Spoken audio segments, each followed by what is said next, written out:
So we're back with our women's health chat. It must be 12:30 on Monday. And today I want to talk about weights for cardio health.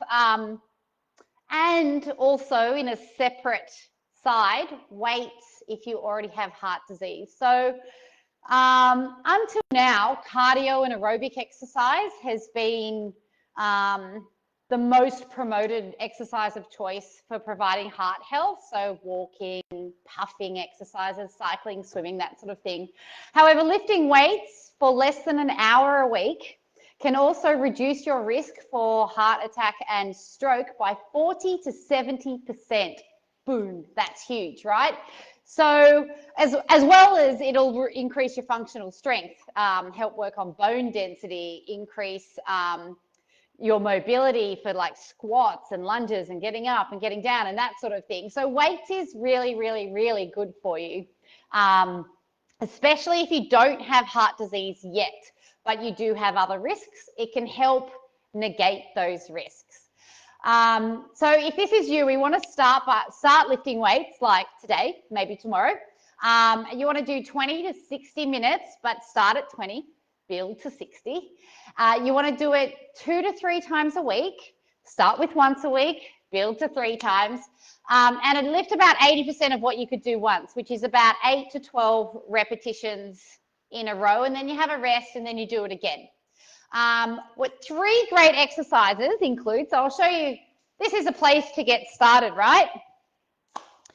You can do lunges, which I like because if you get good at these, they will help you get up off the floor, you know, later on when falls are an issue. We do 8 to 12. Try to keep alignment through your ankle, knee, and hip. If you see this sort of thing, it's not ideal. With any of these, it'd be nice to work with a personal trainer too, by the way, but I do understand not all of us have that luxury. The PowerPlate app has some great programs for strength training too. A shoulder press overhead, so breathing out, breathing in, breathing out, breathing in, and an upright row. They're a place to start.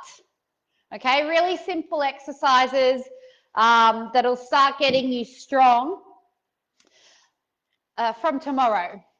Now, once you've graded into your 20 minutes and you're doing 3 times a week, then we can start adding to that and progressing what you can do by adding whole body vibration.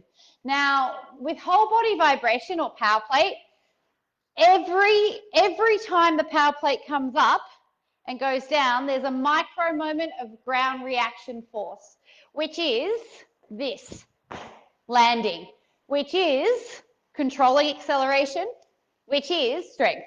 Okay, I know that was a long way of saying it.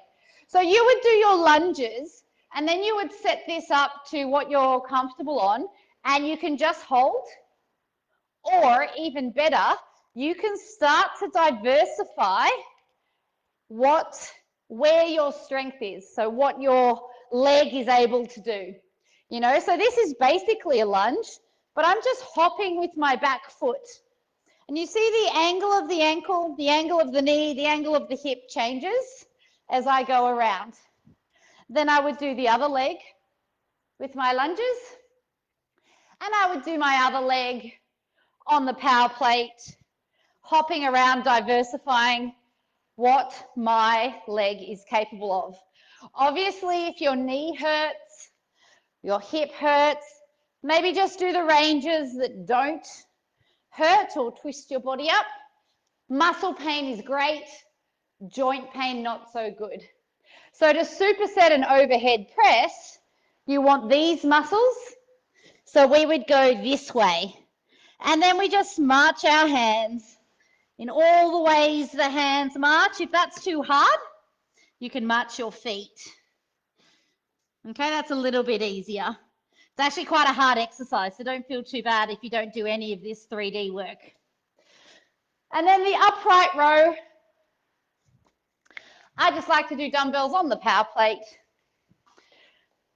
where we change our pulling direction. Okay, So all of these have a center point, which was the foot on the power plate. And then we were doing an arc-shaped movement around it. And what that does is it gives you strategies in your body beyond one perfect movement. You can do 27 perfect movements, which is important if you ever want to go skiing again, you know, or if you want to climb a mountain as opposed to a standard height step. You need diversity in your body. Now, if you already live with heart disease, there are some things we need to consider. So there was an issue with weights, and this is why it's not fashionable to recommend weights training if you have heart disease.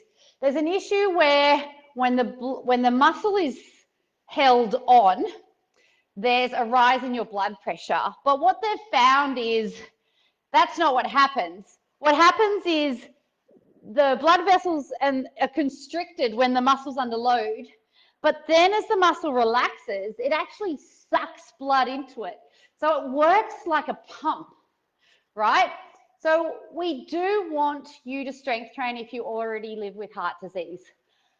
But we have some recommendations, and most of them are you need supervision and a graded start. So let me read them out to you. Only perform strength training if you are asymptomatic or only mildly symptomatic. Begin strength training only after an initiation of aerobic training only. Okay, so adding strength training is a progression towards even better health. Start with single limb activities. So when I gave the example of the shoulder press before, it would be more likely to be, you know, a bicep curl or maybe a press, but unlikely to be overhead in the beginning. But that's why you need to be supervised. Set weight at a maximum intensity of no greater than 60% of your one repetition maximum. So without all the jargon, that means you can lift the weight 15 to 20 times. Okay? Lightweight does not mean easy, but if you are finding it hard and your muscles are burning, be careful not to hold your breath. Breathe out. Okay? That just stops the buildup of pressure. You want to train at your own pace, progress at your own pace, and take a break when you need it. And that's a nice way of saying there is no rush to get strong. Just being there and doing it is enough in the beginning. Your first few sessions should be medically supervised. Okay, so that's a physio or an exercise physiologist in the hospital or referred by your cardiologist, not just any run-of-the-mill personal trainer. You need to check in periodically for reassessment. That's just to make sure you're still okay, basically, that you're coping with the weights and it's doing what it's supposed to do for you. They want you recording your heart rate, both during and after exercise, so they can see your response to the loads. And perform strength training once a week for no more than an hour. Okay, no more than an hour, and that's enough.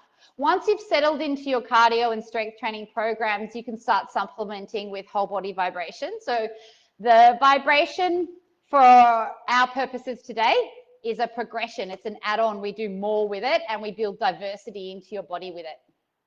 Because it's basically cardio and strength all at once, all wrapped into one. If you want to get on the power plate before you do the weights, do your cardio on the power plate. Okay, so use it as a progression from walking. In short, all right, so as we get, if we're going to summarize what I've just said, basically, if you have heart disease or you're at risk of heart disease, you should be strength training. If you have it already, just grade into it slowly and under supervision. And do integrate whole body vibration because it does have a positive effect on arterial stiffness in especially middle-aged and older adults. So it is worth integrating, but it's a progression from your aerobic training or a progression and an add-on from your weights training. So you're going to go aerobic, strength, vibration, or you're going to go aerobic, vibration, strength. All right, I'll see you next week. Don't forget to send me your questions either as a comment on this video or in a private message, and I will see you same time next week.